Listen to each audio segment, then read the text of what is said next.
Get ready for inspirational, motivational, purpose-driven conversation with Courtney Kittrell and Dr. Pat Baccili. This is Unapologetically Favored, a show where you will learn to be yourself, love yourself, and walk in your purpose without fear or worry. Courtney is a leader of many and a friend to all. She is a passionate speaker, author, and 21-year active duty Master Chief with the United States Navy, here to show you that obstacles are everywhere. But the moment you stop letting your setbacks define you, you start to see yourself in a brilliant new light. Find your confidence, own your power, and never apologize for who you are. Unapologetically Favored starts now.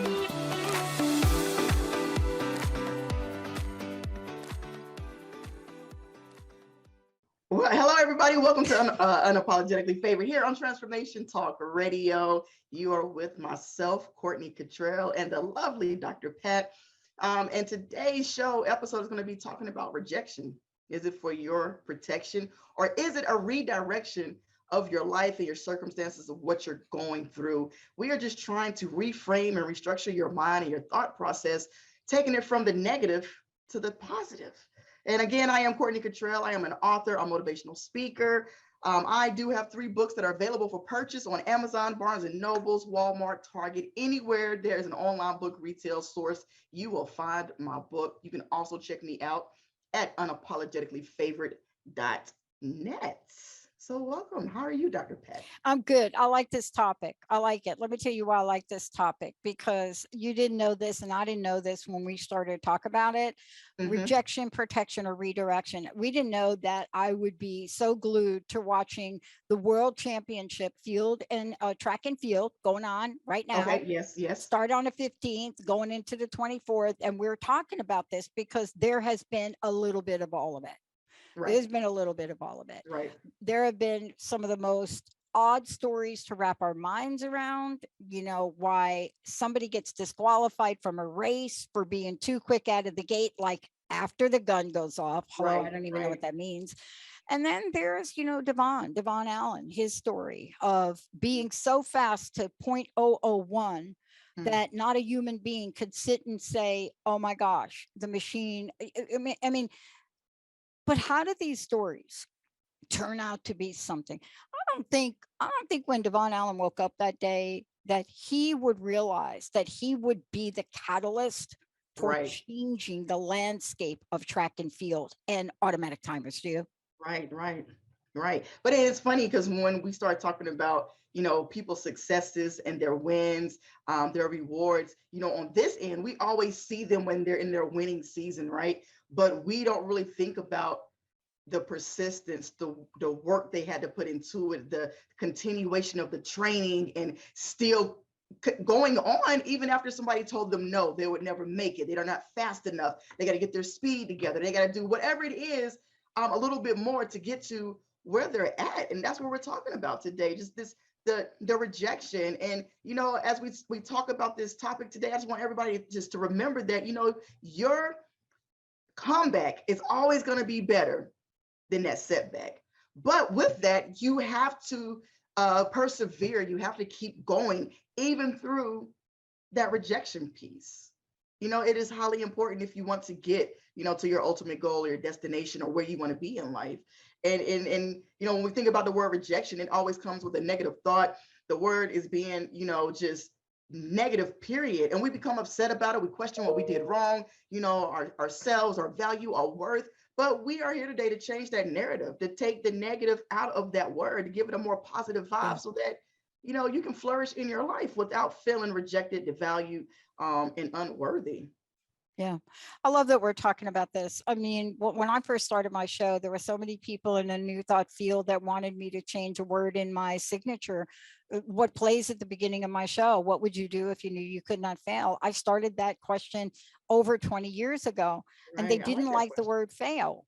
And I said, okay, I'm not changing it because it's the story of my life. Right. I don't know how to, what do you want me to say? How you want? And I got a lot of people, what would you do if you knew you could not succeed? I said, okay, that is not me. But I want to know, That's an what would you option. do if you knew you could not fail? Because Right, we feel failure, we feel right, rejection. right. I've been rejected. You've been rejected.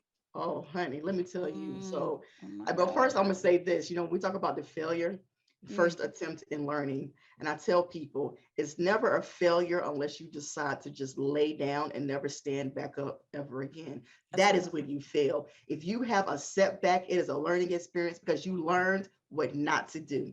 Now that's one X off, and you could try something different because that no just meant next opportunity. But I do remember myself. Oh, I've been rejected a couple of times, and I think that's what has made me more resilient and has kind of brought me back from the dead, so to speak, because it was I'm not going to play victim. I'm not going to lie down and wallow in my emotions and sit in traffic on the highway just not wanting to be here anymore. I had to make a choice: either just let life pass me by, continue to feel sorry about for myself, or get up and show people better than I can tell people. I there was I had a relationship that went sour, really really bad, and I always said I would never be that one to have a relationship, and it just drags me down to the pits. But I turned into that person. I found myself just not wanting to get out of bed, not wanting to people. I didn't want to socialize, didn't want to be outside. I'm questioning my existence because it hurt. It Mhm. hurt. And you go, and they say it takes double the amount of time to get over a relationship. I don't know if that's true or not. I guess I it think depends it on the is. person. Is it? I think it's pretty close. And I think Oh, it does depend too. Especially, I mean, there are stories where people work together. Although that, oh, I can't do oh my that. goodness, that's like really, and then there are the whole friend thing. You have a Yeah, relationship and your friends divide, right. right? So the reason it's hard is because you're not the only player in the game, Right. right? It And is it hard. messes There's with your no trust. question. Yeah. You have that loyalty and that trust, and you're giving all of you. You're vulnerable with these individuals. You're Yeah. giving everything. You're sharing your darkest secrets because you're trusting that they are protecting you. And when you're rejected, or when they, disrupt that peace and that trust in a relationship, it destroys you mentally, emotionally, spiritually, physically. You are a destroyed individual. Yeah. But the meat and potatoes of everything is, how do you push past that? How do you get past that? How Yeah. did you get past yours? Well, I'll tell you, one of the things that you are going to talk about, and it's really important, is the idea of rejection and mental health. Now, Oh my gosh, you yes. all have heard me talk about, I come from a family where mental health issues and crisis, or my mom committed suicide. So let's Right, start off with that. right. Buried all my sisters, drugs, alcohol, some kind of addiction going out there. Just saying, my stepmom's heart exploded. So I know a little bit about that. I'm a survivor because there's somebody that stepped out to help me in a way that these folks could not be helped. Right. However, when we are rejected, and I'm going to say that because it feels like that. So we Mm-hmm. got to get real with the word if we're going to help people with it. It's hard when somebody says, don't feel that way. Okay, Right. first of all, you have to understand what's going on with this word. I was rejected from every school I applied to in a doctoral program, every one. Like, I sent out 25 applications, Wow. but one. And there was a lesson you learn from that. But there are things that you feel rejected. But when it comes to people, Mm-hmm. man, that gets at the very core of who we are. But let's talk about this. You and I have something in common. Parents, Ooh, parental parents, rejection. our family. When the Mhm. family rejects you, Mm. it's like a capital R. I don't know. What's your experience with that? So I know. So in my first book, Unapologetically Favorite, I actually talk about that because I have experienced, having an absent parent, my father, and you find yourself questioning: was I a bad child? What did I do wrong? Why doesn't he love me? Just what is your reasoning behind not wanting to spend time? I mean, I didn't ask to be here, and I'm not going to hunt you down. So if I'm here, why are you not reaching out to me, or checking on me, and being my support system when I need you? But as I've gotten older, I think about him what he was going through probably when, I was coming into this world, and the mindset behind that. And the longer, and this is for anybody with parental rejection, or, don't blame yourself. It's not your fault. I promise you it's not your fault. Sometimes, our parents are doing only what they know. And because we expect them to be so great, we elevate them to a level that they are not on. And it only upsets us when they are not meeting the expectations that we're putting upon them. So we become broken. So I had to kind of come back down a little bit and just say, you know what, I'm gonna love my father regardless. If he was to call me right now and say something was wrong, I would be on my way to go make sure he was okay. One, because that is my father. He helped bring me into this world. I appreciate him. But right now he's probably thinking, I don't have an answer to any question that she has to ask me right now. So it's easier to avoid me than it is to come back in my life at the age of 41 years old. Yeah. I mean, I don't know what people think about this, but these wounds go deep. Oh, they're deep. And, Courtney and I can be talking about these things right now because we're at a point where we've had some time, right? There's been some time. And what I mean by there's been some time. But I will tell you, I am the person that came home one day and found all of my teenage belongings on the front, in bags in the front yard.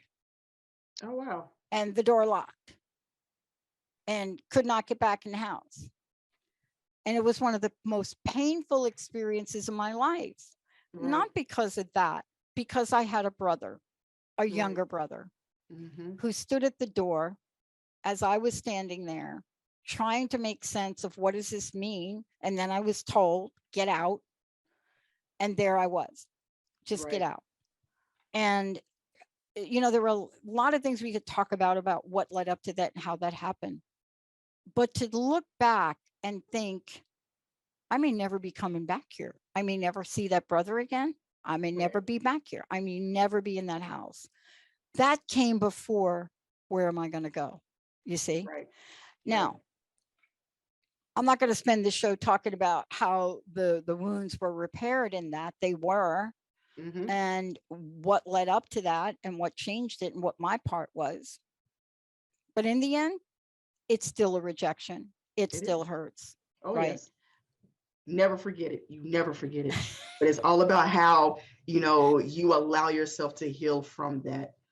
Because if not, you're never gonna move forward in your life. It just won't happen. Yeah, that's why I brought it up, Courtney, because, one of the things is it's one thing to have 25 schools just say, nope, you can't come here.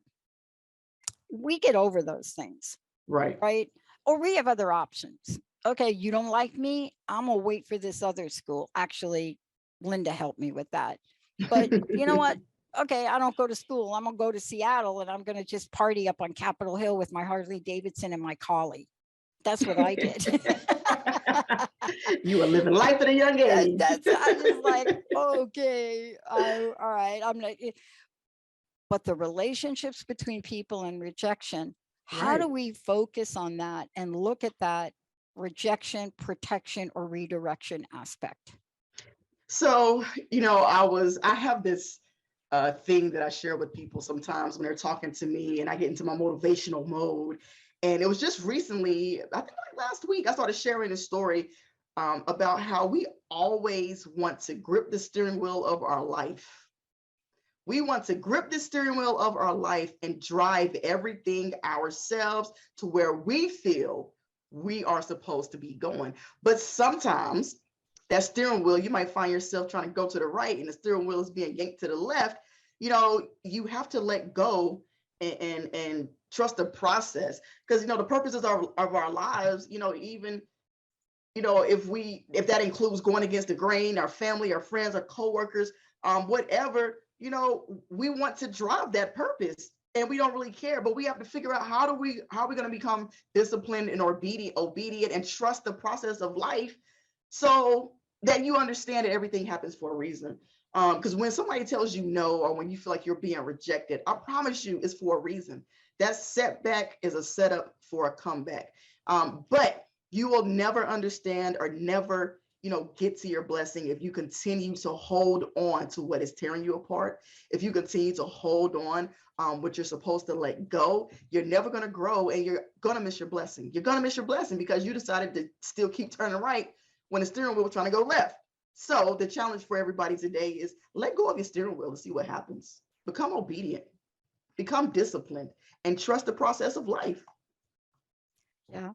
The thing that is part of this and is part of this conversation is to really understand what is the impact and what can I do about it? And I think that's what you're covering right now. Right. It is really this conversation where, as we're looking at this and we're having a conversation about it, it doesn't mean we don't look at it and understand, but I like it. There's that song, Jesus Take the Wheel, right? I know, that's Do where I you know got that that from. song? Yeah, that song. But part of what people can learn is not just about how to do this, but how you did it. Let's talk about you for a minute. You have created so many ways to help people. And I Right. want to make sure they know how to get copies of your book, but also to get copies to find out how to work with you. Let's give people some information, because this is not just you and me talking about this. This is about understanding, talking about it, but then putting things in place to help other Right. people. Isn't that what Right. you've done?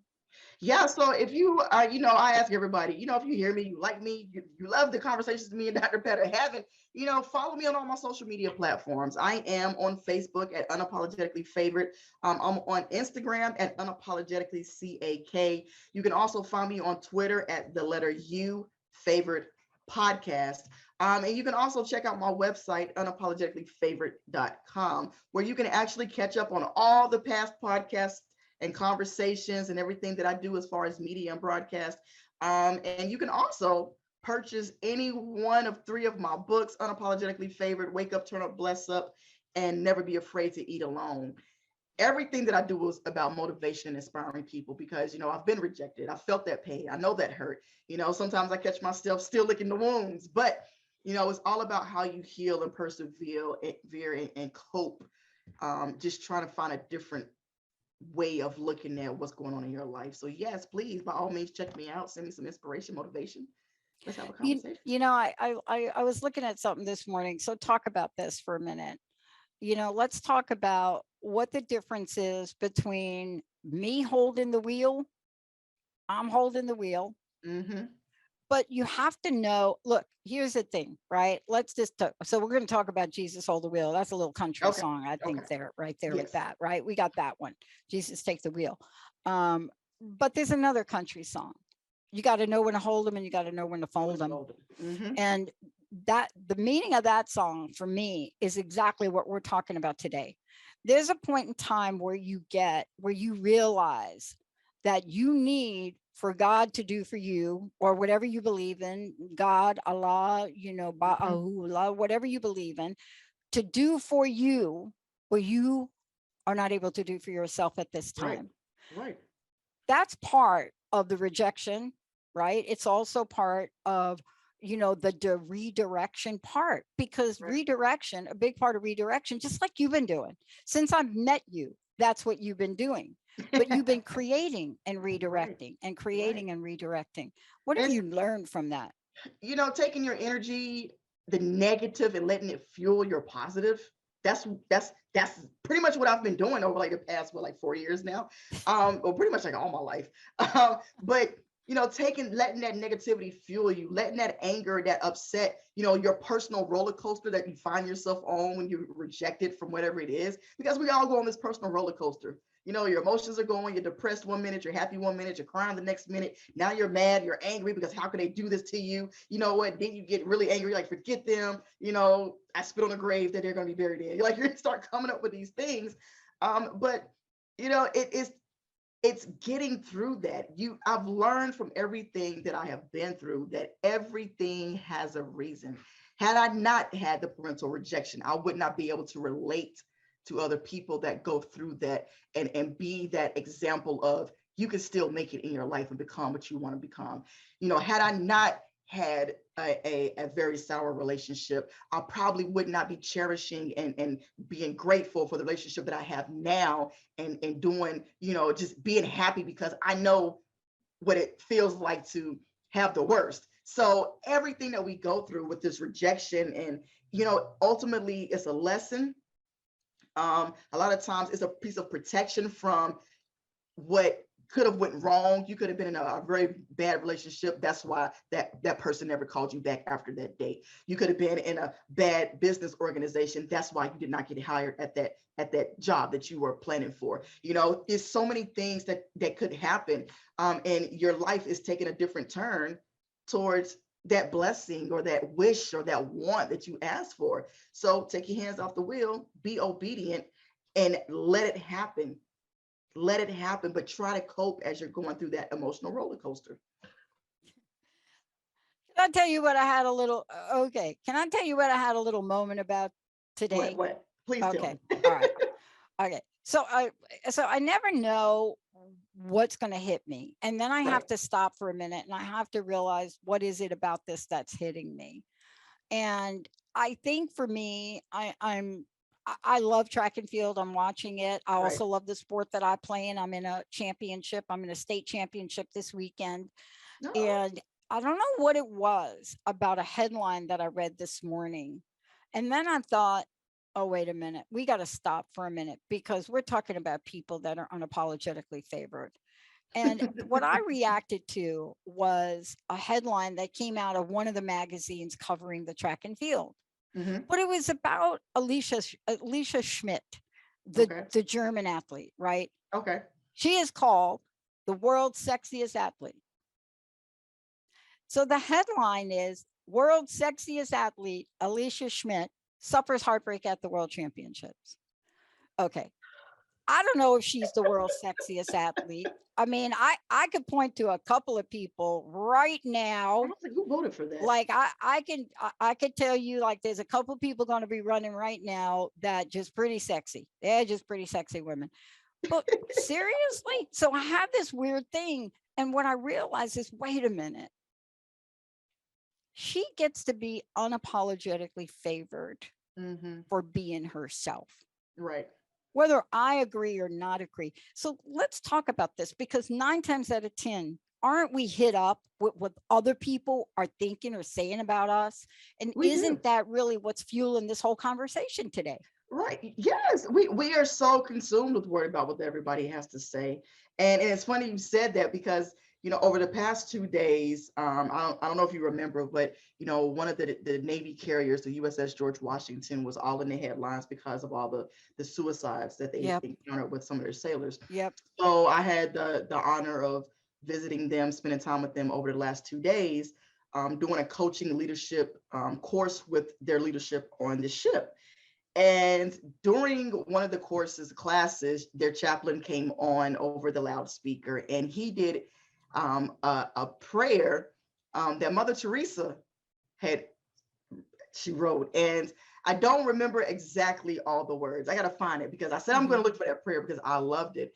And the words kind of went like, people are going to talk about you. Let them talk about you. They're going to do it anyway. The times you feel like giving up because somebody said that you couldn't do it, show them and do it anyway. And I love how that theme went because we have to realize it doesn't matter what somebody thinks about us. It's all about how we feel, our confidence level, our self-esteem, and what we think and love about ourselves. That's it. So when you are rejected, when somebody tells you no, when you get turned down, you know what? It doesn't sting as bad because you know that your time is coming. You know that no just meant next opportunity. You know that maybe that rejection was for your protection because you might have been stuck in a spot where you would never be able to get out of. And now you're like, I should not have done this and I'm living with regret. Yeah. So, don't worry about what somebody thinks about you when you're going through this process. Do it anyway, because they're going to talk about you anyway. I just love that. I love that. And, maybe during a break, you can find that prayer. But I think that what you just shared is really important, because isn't that prayer really the essence of what we started to talk about? Jesus, take the wheel, or let go of the wheel, or whatever your version of the wheel is. If you have a death grip on the wheel and your knuckles are white and your hands are starting to bleed, that is a little indication that you are just holding on way too tight. But let's talk about why we do that. Okay, because this is really what we're going to talk about when we come back, because there's a reason why we hold on to this stuff. There's a Right. reason why we're holding on to the death grip. Like people that said, nope, you are not going to be in a relationship with me anymore. And we're like, oh, really? I'm not good enough. You're not what? You're not what? No, you're called to be alone. What does that mean? I mean, we could go Right. through this a million times, Right. but what we do with this, and congratulations on you for being able to help people. You and I know, we know what mental illness is about. I am the Yes. surviving member of my family. I am Yes. my mom, suicide, Right. my sisters, all three of them, drugs, alcohol. I watched my beautiful sister Joyce, throat cancer, cocaine Right. will do that to you people. Mm-hmm. I watched it. I watched my stepmom's heart explode. Mm-hmm. There aren't words for this. But what can we say to those people that don't want that legacy, that can get some help? And here's what I'm happy about and not happy about. I'm happy about the story you just told because we're shining light on mental illness. Right. I'm happy about that. Simone Biles, I'm always Yes. going to have your t-shirt. There's Yeah. no question about it. I don't care. I'm going to buy whatever you make. I'm happy about that. What I'm Mm-hmm. not happy about is how we're not responding to the call to action, Right. and how assiduous the nature is, and not everybody has a Courtney Kittrell. Courtney, why don't we go to a break? But before we do, let's tell folks how they can find out more about you. Tell folks what you're up to. I like to call you Oh, Master Chief. oh, yes, Master Chief United States Navy. Getting ready for retirement though. It's very soon in my future though. I am gonna say that. But yes, by all means, follow me on my social media. Facebook, Unapologetically Favorite. Instagram, Unapologetically CAK. Twitter, the letter U, big U, favorite podcast. And yeah, my website at unapologeticallyfavorite.net. You can actually reach everything if you go on my website, including my books, my motivational apparel and gift line. I also have that. I almost forgot about that too. I actually still have that as well, and it's doing pretty Yep. well. So, check it out. Be my friend. Tell me your motivational story so we can actually share you for the world to see. So, yeah. By the way, I want to say this. One of the hardest things for people like me to learn in my life is how to reach out for help. And what I want to say to all of you is Courtney is there for you all to reach out. Courtney is there for you. And that is a thing that I think back on my life that wasn't available for my mom, for sure. Wasn't available for my sisters, for sure. It wasn't available because, first of all, even talking about things that had to do with mental health was just like not the thing to do. Taboo. It was It was taboo. taboo. And if you come from certain families, if you come from certain heritages, if you come Mhm. from certain cultures, you don't even say that word. When we Right. come back, and by the way, that is a form of inner rejection. See, when Right. you are invisible, you are being rejected. When we come back, how you cope with all of that? That's what Courtney's going to walk us through. She's going to take us on it because you will need to cope with it in this world. Right, Courtney? Let's heal. Let's heal it. Yep. And do not take somebody unfriending you as a life-changing event. Right. Lydia, That let's was take protection. That was protection. that's protection and redirection. Let's Right. take a short break, everybody. We'll be right back.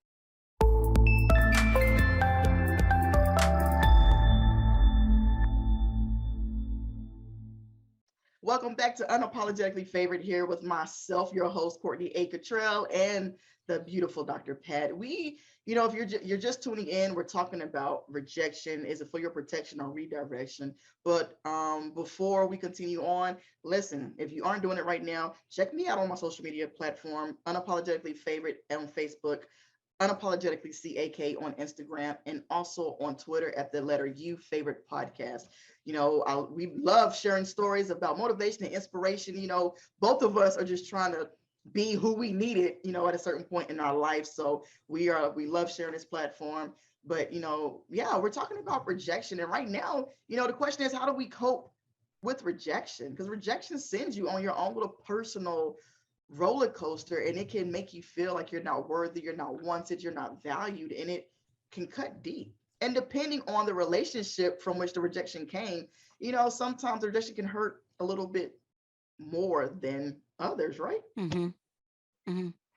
And let's just define rejection for a minute, because a lot of people may think, okay, rejection means, let's say, for example, somebody has to do something for you. But the Right. word is really used more broadly. And this is why I think earlier on in the show, you talked about rejection, protection, or redirection. Hmm. And some people may think, why are you talking about athletes? Why are you talking about athletes and rejection? Well, look, clearly some of these people suffered what I consider be rejection in the hands of other people not using Right. their brains very well. Right. I mean, Devon Allen, 0.001 of a second reaction time. Um, uh, but clearly it's how you take that in. Right. If you lose a race, you're losing a race. Right. People don't always put it under rejection, but there are some things that are clearly in the range of rejection. Right. Divorce. You get a divorce, and if you're not the one like doing the divorcing, you're like the other one. How do you think Right. that feels, Courtney?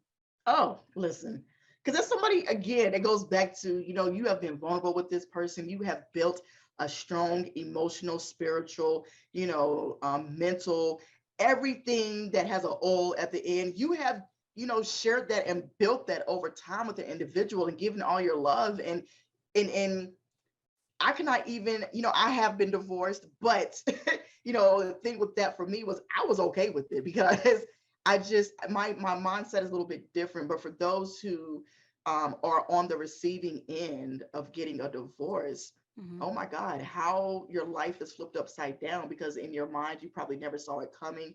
You had plans and goals and just things to do, and now Mhm. you feel like you have hit the reset button on your life, and what are you going to do now? How do Mhm. you rebuild? How do you cope? Because if one person says, I don't want you, you're not worthy enough of my love, you're going to think that Mhm. everybody from here on out is going to feel the same way. Yeah. So, trying to figure out how to cope, that's the hard part because we don't know how to do it. We don't know how to cope. Yeah. And I got to really get to something here that is really important to me right now. And I think probably just because I got off talking to Dr. Crystal Lee Crane here not too long ago, there are rejections that affect an entire group of people. Mhm. And so let's talk about that. It doesn't look. You can make a political opinion right now about Roe v. Wade. That is not what I'm talking about. Right, I'm talking about a group of people. They're called women who right, feel like their bodies that's their right. Then I'm talking about other groups of people that feel like they have been not included in society, right, right? I mean, right. and you could look down to color, you could look down to sexual orientation, you could be looking at our transgender population right now, who is Religion, feeling highly threatened. right, right, Little clause putting that RV Wade thing. But there are people that have experienced this level of rejection their entire lives and still do. right. I cannot even imagine what that is like, because when the rejection is real, Hmm. like I'm meaning you are now made invisible, and it happens within the family unit. I mean, I Oh mean, I yeah. got relatives that are banned from the family. Woo. They're just like banned from the family. But there are so many layers of this that people have to deal with. Let's talk about the fact that we have to get at the layers in order to cope and heal. We do. And just to get this out there, I just wanted, I'm gonna share this. If you're going through this and you're dealing with the rejection right now, you're dealing with this setback, this emotional personal roller coaster that you are on, and you're questioning your existence, your worth, your value, your confidence is sunk. Just I want you to just listen to this. The first step that you need to do when it comes to coping with your rejection is to acknowledge where your pain is coming from. Just acknowledge where your pain is coming from. Understand where your pain is coming from. And I think sometimes people don't really think they might be like an emotional outburst and don't really understand, like, hey, the reason you're like this is because you haven't healed these wounds over here. And I think like subconsciously maybe you're still thinking about it, is it's still weighing on your soul and your spirit and your mental, and you're trying to disconnect, but you're still connected because you're having these outbursts. But acknowledge your pain. Don't blame yourself. Don't blame yourself for it. It sometimes the people or the things that we think are good for us, we might not be good for them. And it's okay, because you get to a certain point, something fizzles out or it doesn't happen. It's okay. Reframe your mind to know that, hey, you know what? This was my protection from whatever may have been in your future that you were unaware of, or it's going to be the redirection towards what is ultimately supposed to be meant for you. Find your resiliency. Oh, I'm sorry. Go ahead. Well, I want to talk about this for a minute, because let's tell people what redirection looks like. I mean, I think people have a sense really when we say the word rejection, but when we come to protection or redirection, we can really look at that. And it really is based on what we do after the rejection, right? Talk about that for a minute, because even if you move to redirection and protection, you still may have some healing to do. Right. But that's where that resiliency piece comes in, and trying to find out, what is your purpose when you wake up in the morning? What is it that, now, it's gonna you got to find that now that you don't have that happiness that you had or you thought you were going to get. Okay, now let's not put all your eggs in one basket. Leave some eggs out for something else, so that, when that basket falls and all them eggs in that basket just break, you still have these eggs over here that you can fall on, and it's trying to find that passion, find that healing, finding that friend, that pressure release valve, so to speak, that you can, go to and just cry on their shoulder and get it out. But then say, you know what, let me wipe these tears off my face, put my big girl panties on, and go out here and show people better than I can tell them. Because a lot of people are sitting around waiting to see how you react from a situation. And when we are balled up in the floor crying and playing victim because we have fallen, they win. They win over us. Don't give nobody that satisfaction. Get up, go out there and conquer life. And I got to tell you, COVID has really opened up the door for a much bigger conversation about how many people have felt rejected, how many people have gone through. I mean, that in itself, but I don't think we need to go through the details of that for everybody listening to this to agree that you all have been faced with some circumstances in your life that you never would have had to face before. And you have seen the face of rejection time and time again, over and over again. You've seen it. You've had to learn new ways of being. Some of you have found yourself without a career anymore. You have found yourself without a job anymore.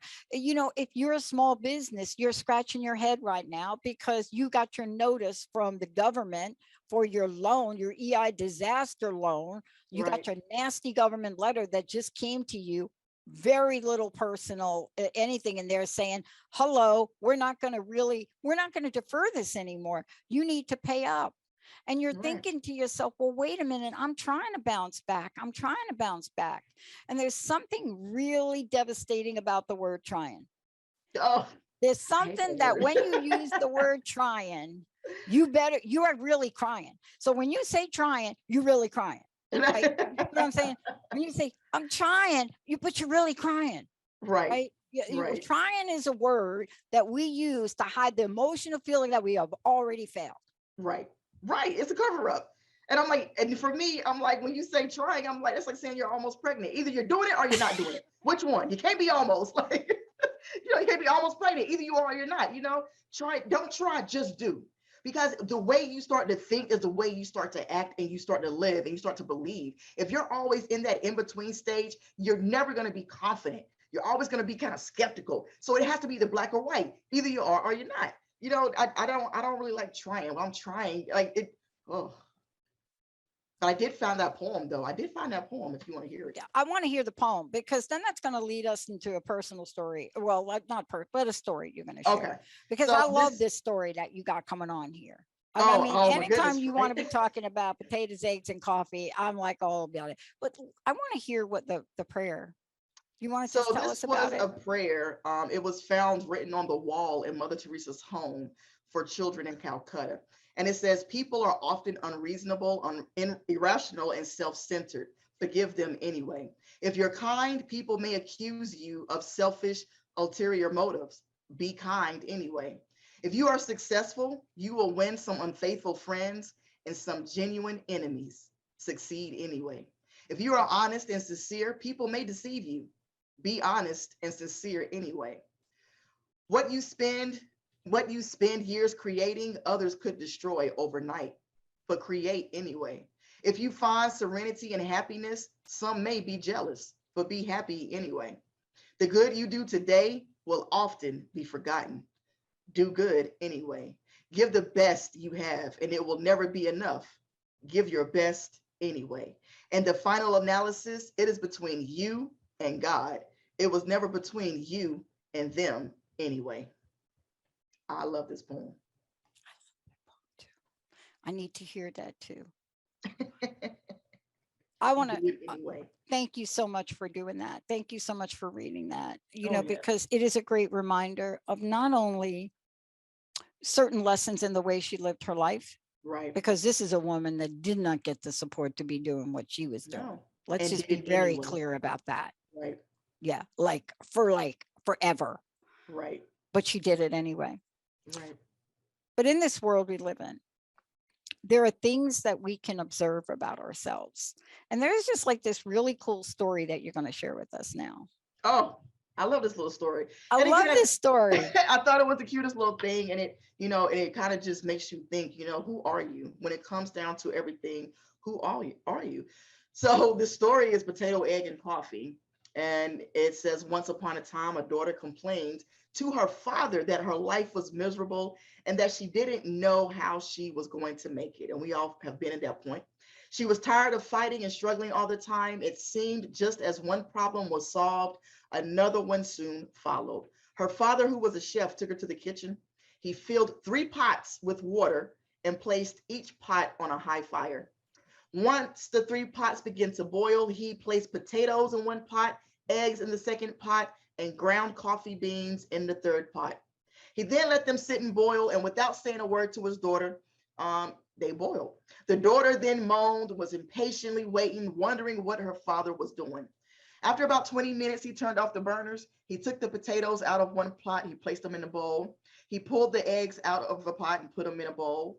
He then ladled the coffee out and placed the coffee in a cup. Turning to her, he asked his daughter, what do you see? She replied, potatoes, eggs, and coffee. He said, look closer and touch the potatoes. She did, and she noticed that the potatoes were soft. He then asked her to take an egg and break it. After pulling off the shell, she observed a hard-boiled egg. Finally, he asked her to sip the coffee. Its rich aroma brought a smile to her face. And she said, Father, what does this mean? He then explained that the potatoes, the eggs, and the coffee beans had each faced the same adversity, the hot boiling water. However, each one reacted differently. The potato went in strong and hard and unrelenting, but in boiling water, it became very soft and weak. The egg was fragile, with the thin outer shell protecting the liquid that was on the inside until it was placed into the hot pot of boiling water. Then the inside of the egg became hard. However, the ground coffee beans were unique in that after they were exposed to the boiling water, they changed the water and created something entirely new. Which are you? The dad asked the daughter. When adversity knocks on your door, how do you respond? Are you a potato, an egg, or a coffee? And the moral of this story is that things in life happen around us all the time. They happen to us. But the only thing that truly matters is what happens inside of us. Are you a potato, an egg, or are you the coffee? I love that story. And I love that the story is, talking to, somebody young. Because I don't know about you, I've been all 3 at different points in my life. And I would like to think right now I'm the coffee. Yes. And I'm like so many people. When you turn 40, I mean, I really did. I went from, I think, the egg, and I really did. I remember this, the potato and the egg thing. And I looked in the mirror one day and I looked and I said, I don't like potatoes and eggs anymore, but I didn't quite know what to do. That's a transitional piece, isn't it? And that's what we're talking about today. And isn't that at the core of what you help people get to? Right. Instead of, and it kind of goes with, I was scrolling through TikTok one day and I came upon an interview with the co-founder of Twitter, Biz Stone. And he started talking about, it was like opportunities, right? Opportunities. And I am all about opportunities. And it kind of went parallel with what my thought process is when it comes to opportunities. And he said, opportunities can be manufactured. But when he said it, I was like, that really doesn't, let me see. But it makes sense. We want success in life. We want to be wealthy. We want to be leaders. We want to make an impact. We want to have a legacy. But we don't understand the hills and the mountains that we're going to have to climb in order to get that, because we are in an Amazon Prime era where we want to order our success on Amazon and have it dropped off on our front porch. It doesn't work that way. And a lot of people miss the blessings in their life because, to get to that, it requires work. So, when we come back to changing your environment, change your environment. Create your opportunity. If somebody tells you no, or you feel like you're being rejected, you know what? Go somewhere else and do it anyway. Go somewhere else and start manufacturing your opportunity. Go somewhere else and be the coffee. That's what matters. You can't always wait for somebody to come to you and give you what you want. Sometimes that rejection is meant for redirection, because it's supposed to redirect your thinking to say, you know what? If you're not going to give me what I want, I'm going to go over here. I'm going to work on it, create it. You're going to be mad, but I'm going to create it anyway. Yeah. I want to talk to something else, and I would love for you to talk to it too, because this is a point that we've made in previous shows we've done together, but I need to bring this point up. Okay. There are points in time in life when you have this realization, and you have to look around at who's in your world. Right. I don't mean like peripherally in your world, like, right. The people you play ping pong with, although I am a little bit fussy sometimes about that. I'll come and see this one day. Yeah. But here's the thing. When you get to this place and you have the realization that you're turning into coffee, or you want to be coffee, you will find that as you look in your world, there are some people that you will be bringing with you, and there will be some people you have to decide not to bring with you. Yes. Because if you do not do that, you will turn into coffee that is the most bitter. Can't drink that stuff. Like my dad used to make that mud that a spoon could stand up in. But you see, we've talked about that in previous shows, but it's all part of this as well, isn't it? It's part of the process. And that's another part of, all of this deals with personal growth. All of this deals with, the positivity, the inspiration, the motivation, the purpose-driven lifestyle that we all want to have. And rejection is part of that. Being successful requires, a little rejection. But when you're going through that stage of rejection, you're going to lose some people. When you start creating and doing, what you are passionately in love with doing, you're going to lose some people because they might become jealous, because in their mind, you're not supposed to be doing more than them because y'all are in a relationship, whatever that relationship, makeup may be. Not intimate, could be just be friends or family or whatever. But you will find that some people will fall off. They will fall off. But we have to remember that we all have the same 24 hours in a day. If I decide to get up every morning and work out and I'm disciplined, I'm obedient, I'm doing what I have to do, I'm going to lose the weight that I say I'm going to lose, And you can't get mad if you're still in the bed in your sleep. You had the same 24 hours in a day like I did. But that's where we're at. Yeah. I mean, this is one of these things that, we can have on an entire another hour in conversation on, because the difference between and I have to say out front to everybody, just to be clear, the decisions that I've had to make when discovering that I wanted to be the coffee wasn't quite the coffee yet. I knew I didn't want to be the egg anymore. And I knew I definitely we're going to have to live with the fact that everybody sees me as a potato. So I'm just, but this decision point where you get that awareness now, like what is possible for you, you get it. You may not know how, but you get it. The hardest decisions I've ever made is sifting through and learning discernment, and then having the courage to say, I've loved our journey up to this point, but this is what I need in my life right now. Right. I need the support for the decisions I'm making. Right. And it's really hard to be around you when you want me to stay the way I was. Right. The hardest thing that anybody could face is when I decided to stop drinking. I never got more people that wanted to give me a drink than, oh my God. But this is really a crossroads, isn't it? And, It you is. know, Courtney, I know this is at the core of what you do. Right. And not, I remember and I'm not gonna say I had a friend, because with me, I don't think things are ever really done, ended over. But we were very, very, very close. And just over time, you kind of just outgrow people, and that is okay. That's part of life's process. Everybody's not meant to go on a journey with you. So if you have to, cut ties, and that even includes with your family, it's okay, because you have to do for you. You have to cope and change and be the coffee and manufacture your opportunities and understand the word no means next opportunity. You have to focus on you, because people are going to do what they're going to do. They're going to bring you down. They're going to talk about you, but you got to always remember to just do it anyway. That's about to be a whole nother topic on the show. I can tell you that right now. I think we have to do that show, because I think it really is the reason you and I are still alive and well and Right. have a vision for our future.